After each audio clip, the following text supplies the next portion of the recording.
let's start.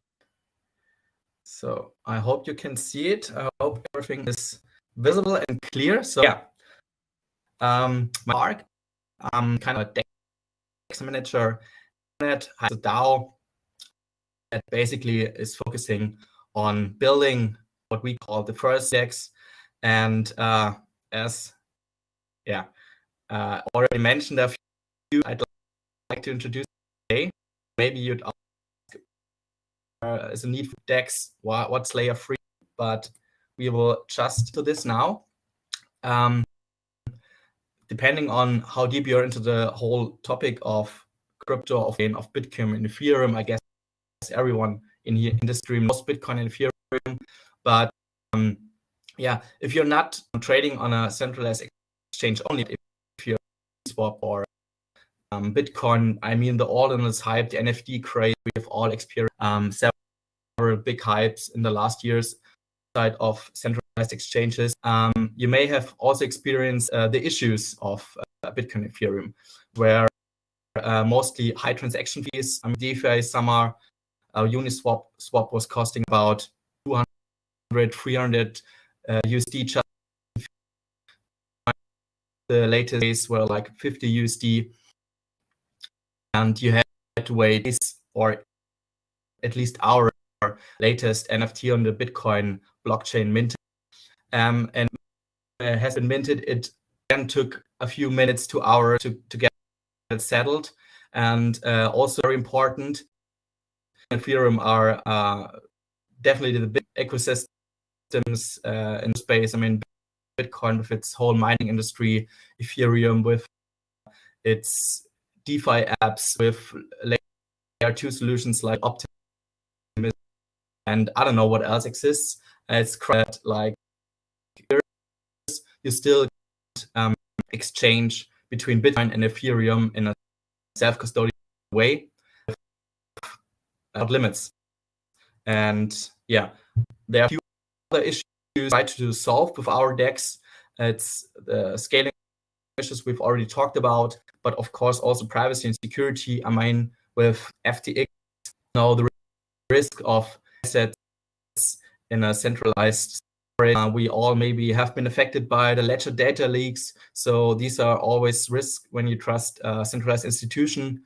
And maybe also, Charity is one of the most famous sandwich market maker sandwich bots, quite famous in the past weeks because to front run which certain on AM DEXs like Uniswap. Another issue we try to check that we don't need wrapped assets. For example, if you buy wrapped Bitcoin, you always have to trust Bitco that they still have actually the Bitcoin, and that if the day comes and you want to get the real Bitcoin, so-called, you need to hope that they still have it and they can try to access these Bitcoin, stuff like this. Also, if you want Ethereum at the price at Uniswap, let's say 1,500, right now the price is about 1,900, I guess. You would have to wait ages to do this, and you can't place an order basically at price. And that's all the things we try to solve, because we think, to summarize it, like how we put it, the feasibility change native Bitcoin for Ethereum in a swift, scalable, and self-custodial manner with low fees. Now you may ask yourself, okay, that sounds nice, but how are you gonna do this? I try to do it page. So we all, you might know, and I guess you all know Binance Smart Chain, and of course, Ethereum. So these are all different ecosystems, different chains. Some can be bridged with like Hop or the Arbitrum bridge, the Arbitrum, but you still can't Bitcoin and change if you maybe can't use for political reasons or stuff like this, change.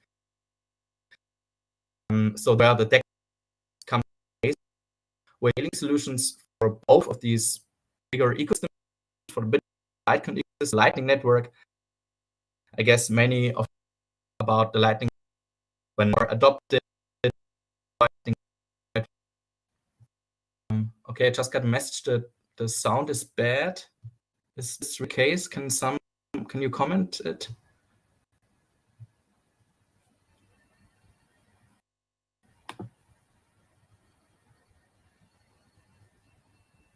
Okay, I'm sorry. Just got the message that my audios really suck. I will change it now completely. Now I'm not sure. I hope it's a bit better. But I try to continue it because I have limited time. So nevertheless, the DEX is combining these different scaling solutions, and now you have it's the first time you can actually exchange Bitcoin to Ethereum in a safe, trustless, scalable, and native way with low fees. So this is what we're basically offering. We are offering off-chain trading. So like you could see here, Lightning Network and Connex Network don't have blocks. They work on a peer-to-peer system with different nodes and different hubs.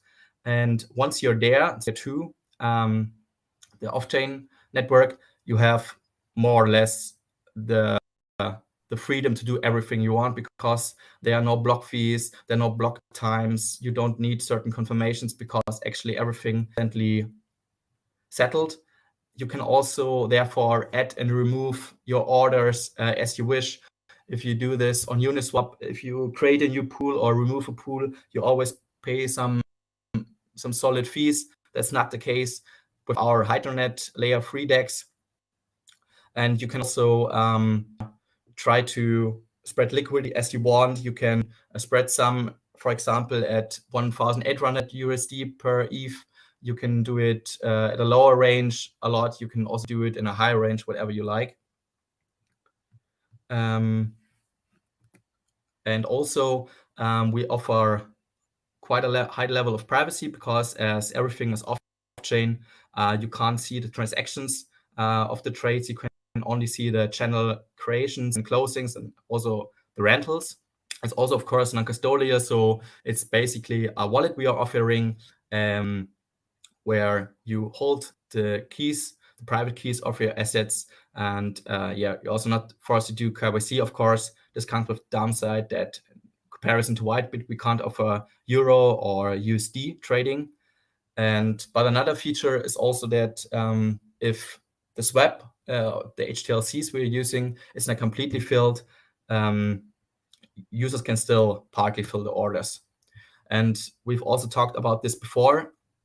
The users can avoid price impact and also impermanent loss because they have now all the tools and the freedom to do what they want to do, like they can do on a centralized exchange. They are not bound to some AMM like they are bound at Uniswap.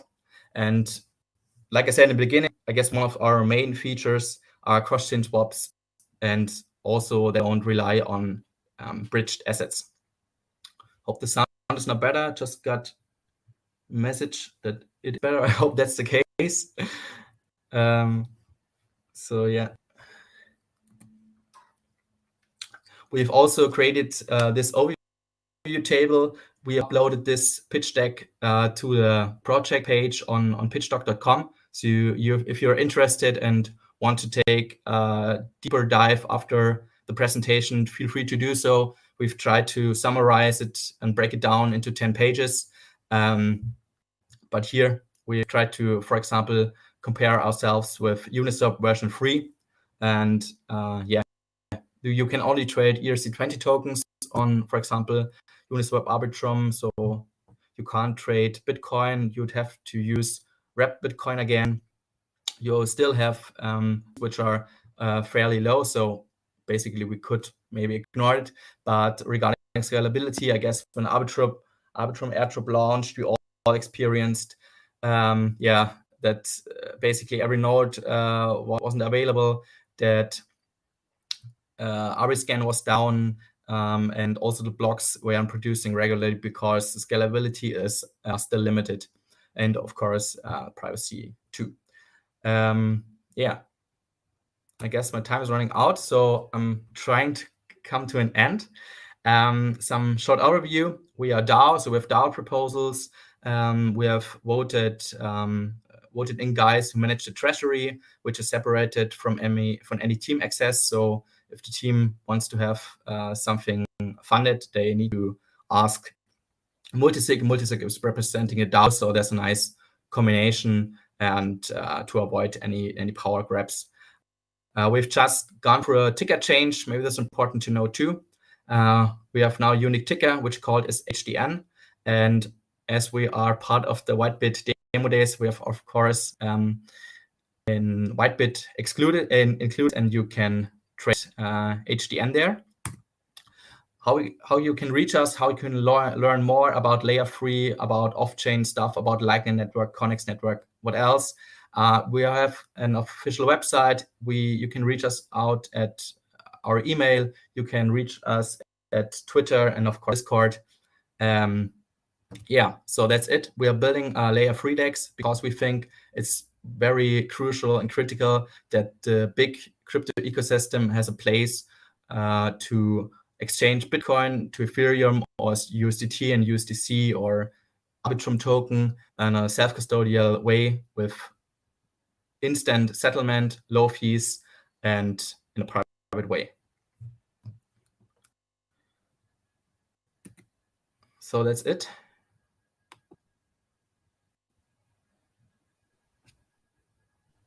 Hey again, Joe.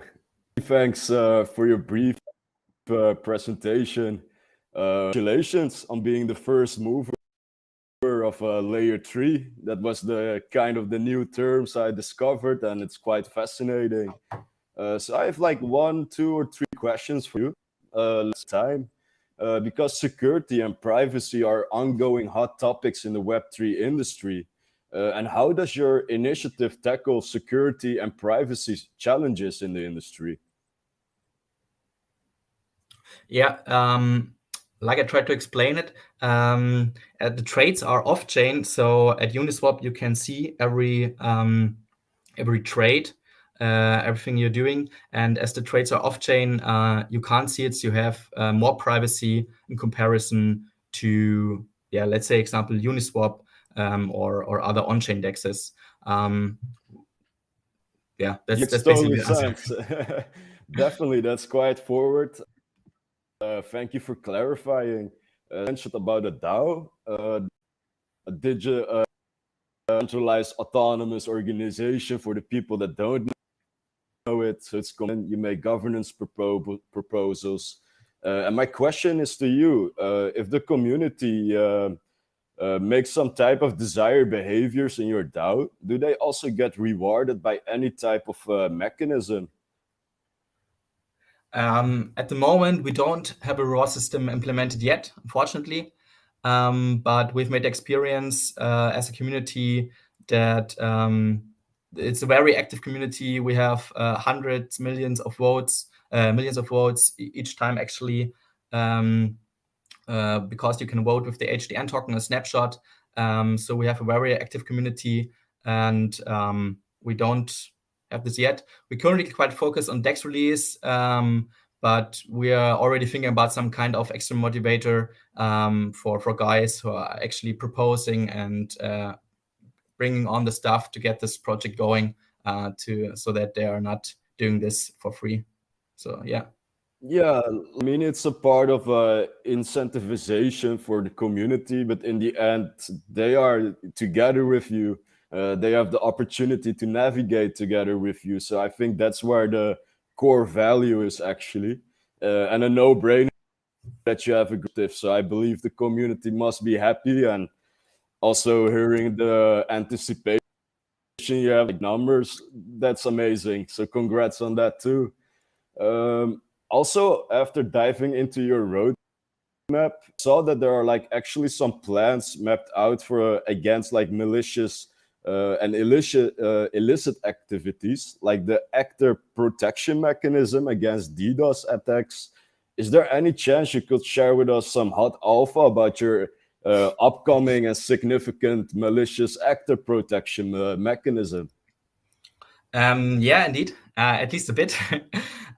So apart from the regular DDoS protection via Cloudflare and stuff, which is already live, by the way, we actually plan to kind of a reputation system in our DEX. And the idea is that your reputation will be determined by the number of successful trades you've done.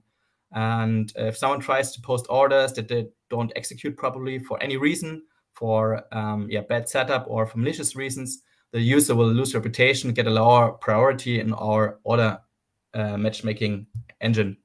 And since the system relies on users reporting, every report will be probably needed to be cryptographically secured to prevent an abuse of the system. But plus minus, that's what we're trying to aim for. So also some kind of decentralized reputation system to ensure that, if you try more times to be malicious, that you have some negative side effects. Amazing. Thank you so much for sharing. I've been in the past quite active at some launch pads, and a few of these launches or sales, they got quite ruined and on hold by DDoS attacks. So I hope your initiative is able to tackle these problems, and the reputation mechanism or system is super interesting.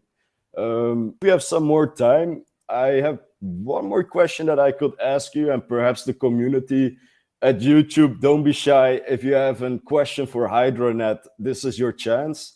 But before, so I will ask one question. Because you were talking tokens, and you have, of course, native tokens. Just to clarify, for your cross-chain interoperability system, individuals that interact with you, so to say, they do have tokens or native tokens when they bridge across ecosystems? So if you're using our DEX at the moment, it's 100% native tokens. But we were already thinking about that, because we have done some research regarding the fees, that we could also create a Lightning Bitcoin to wrapped Bitcoin pair and deal basically as a bridge for guys who want to get out of wrapped Bitcoin directly into, quote unquote, the real Bitcoin. So that's something we think about too, but at the moment it's only native assets, as we don't see the need to do this yet. We have to get first the boat into the water, get the DEX launched on mainnet. I mean, we have a testnet version already live, which is accessible from our homepage. And maybe if we have some minutes later, I could also show you some mainnet tests, some mainnet swaps. We think that trading native assets is indeed one of our unique selling points. So we found a way that you actually don't need wrapped assets when using our DEX, and that's basically it. That's loud and clear too, and I am, but probably many are supporters of having native assets in their wallet or whatever they use. And pretty interesting about the other mechanism, because that could like save some fees for you, but or also for the users. No, for the user, because some bridges are quite expensive, and we don't charge any fees for opening a channel or for closing a channel. So the user would just have to pay strictly the normal transaction fee without any additional fees. And at the moment, if you want to get out of wrapped Bitcoin into real Bitcoin, you'd have to send it to a centralized exchange. And I mean, with the regular pressure going on to Binance after the FTX fallout, also Kraken is having some issues in USA, especially. I think there's a way that you can do it without sending your assets somewhere, but basically swap it inside your own wallet to Lightning Bitcoin, and then you can pay in El Salvador, the next pizza store, or you can update your Bitrefill card. You can send it to your friend within 2 seconds who needs a bit more Lightning Bitcoin, stuff like this. So we have a few more use cases for our DEX as a back-end system, we think, which is quite fitting. But I guess this is too much to talk about right now. Understood. Thanks for sharing the alpha, though. I think it's a strategically great approach. I think you guys have an amazing DEX. I like the UI. It's quite sexy, so to say. I will be definitely trying out Hydranet's and yeah, looking forward to see how the shapes. We have a few more minutes left. I'm also not that much of a funny guy to fill in, so Pitch Talk is not only a platform where we can like showcase the functionality of a project, but we put spotlight on your initiative. So if you're up to, perhaps you want to share your screen again and go through the applications, show yourself also to the public how amazing your DEX looks like. I've been using many DEX across many ecosystems, and I really like the way you designed it. So show it with the audience, I would say, before we friendly are going to kick you off the stage. Yeah, I already started the new screen share. I hope you can see it. Yeah. So basically, what you see right now is the mainnet version of our DEX. You can see here Bitcoin, for example. You can see here Arbitrum, Ethereum, normal Ethereum, and a few other tokens. It's just for testing reasons. So yeah, don't wonder about yourself why it doesn't have too many assets in it. It's just for testing and showcasing it today. But here at the bottom, you can see an overview about the channel, because Bitcoin and the whole off-chain stuff is moving, is working with. And you can also see that I can receive a certain amount, that I can send a certain amount, but let's not dive too deep into this topic. And now you can see here the order book, you can see here the trade history, and yeah, I'd say let's try to risk it. I'm not sure if it's working, fingers are crossed, but now I will swap Ethereum, Arbitrum Ethereum off-chain to Bitcoin. You can see here the price, you just click OK. And now you're seeing at the bottom, there's exchanging invoices. So the whole off-chain technology is working with HTLCs and invoices, which gets exchanged. Once they're matched, they can get executed and resolved. And you can see here resolving swap. And yeah, so it will take a few seconds. It's mostly because of the DDoS prevention. So before we had the DDoS prevention, we had like 3 seconds, 4 seconds. Now we're unfortunately looking at 10 to 15 seconds for one swap to completely resolve. But that's something we also want to bring down after the mainnet once we have pushed out an initial version. So amazing. I have actually one question while looking to your portfolio, and I also see the next participant is here. So I am going to kick you friendly out of the stage in a little bit. No, joking, mate. But you have a portfolio section. It also enables users to have like some analytical and statistics on how they engage on your platform, so to say, or does it work differently? Not that much yet. So this is like a basic overview, and yeah, it's not too much yet. We have a lot of plans ready for after mainnet release. We're also talking about making the whole EVM structure much more flexible, so that you can easily add liquidity and improve the decentralization. But yeah, as you can see, it's not too much, but nevertheless, we're quite proud of having everything built into one wallet, that you have a wallet itself. You can do like the basic stuff like receive. You can also send off-chain if you wish, and then you just paste in invoices. You can, of course, send, and you can, do trades. Superb. Yeah, and we have also implemented trading view here. It's just at the moment it's still at the testing stage. I hope the community won't kill me, but we actually plan to release it to the public. So really exciting news going on. We just finished the HDX to HDN swap, which finally get rid, and we have a successful trade, which you could see now. And yeah, so that's it. You can see here the history. yeah, that's all. Basically, I guess we're coming to an end.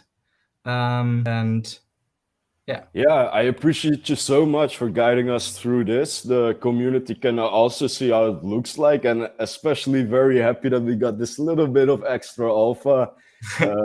So, Mr. Parker, thank your team for building this new first mover with a layer 3 DEX.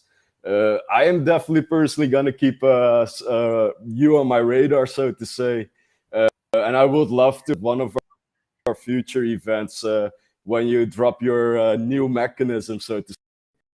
So yeah, I wish you a great day, and I'm gonna slowly introduce our project to showcase. So take care, Mr. Park, and thank you again. Thank you a lot. Thank you for having me at some future point. Definitely, I'd like to be around again. Thank you for having me. Thank you for your patience. Bye. Definitely. Bye-bye.